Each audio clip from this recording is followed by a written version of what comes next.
یار اکثر لوگ روزہ تو رکھتے ہیں لیکن یہ پتہ نہیں ہے کہ ان کو فائدہ ہوتا ہے یا نہیں ہوتا۔ میرے خیال کے مطابق بس ان کو بھوکے پیاسے رہنے کے علاوہ کچھ بھی حاصل نہیں ہوتا۔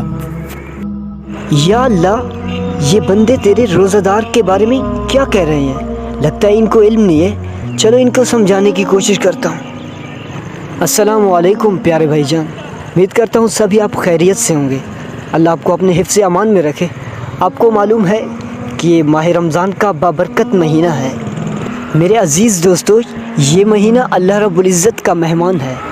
حدیث شریف میں آتا ہے کہ جو شخص روزہ رکھتا ہے تو اس کے جسم میں جتنے بھی اعضاء ہیں وہ اللہ تبارک و تعالیٰ کی تسبیح بیان کرتے ہیں، اور پہلے آسمان والے مخلوق جتنے بھی ہیں وہ اس کے لیے استغفار کرتی ہے۔ اگر وہ روزہ دار 1 یا 2 رکعت نماز نفل ادا کرتا ہے تو اللہ رب اس آدمی کے لیے تمام آسمانوں کو نور سے روشن کر دیتا ہے، اور جنت میں جو حوریں اس کی بیویاں ہوتی ہیں وہ اللہ سے کہتی ہیں، اے اللہ اس بندے کو ہمارے پاس بلوا لیں، ہم اس سے ملاقات کرنے کی شوق رکھتی ہیں۔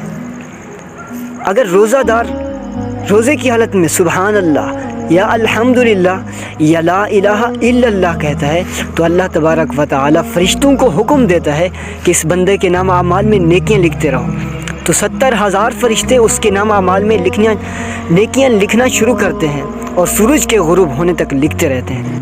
حدیث شریف میں آتا ہے اللہ اس شخص کے چہرے کو روشن کرتا ہے جو حدیث سنے اور اس کو آگے پہنچا۔ میرے پیارے دوستو، میں 100% یقین کے ساتھ کہتا ہوں کہ یہ ہماری ویڈیو آپ کو اچھی لگی ہوگی۔ اگر اچھی لگی ہے تو اس ویڈیو کو صدقہ جاریہ کی نیت سے آپ نے شیئر کرنا ہے، تاکہ آپ کے ایک شیئر سے کسی مسلمان کے دل میں یہ بات اتر گئی تو ہماری دنیا آخرت سنور جائے گی، اور ماہ رمضان کی آپ نے قدر کرنی ہے۔ جنہوں نے ہمارے چینل کو ابھی تک سبسکرائب نہیں کیا وہ سبسکرائب کر لیں، بیل آئیکن گھنٹی کے نشان کو بھی پریس کر لیں تاکہ اس قسم کی لیٹسٹ ویڈیو آپ تک بر وقت پہنچتی رہیں۔ پاکستان زندہ باد، والسلام۔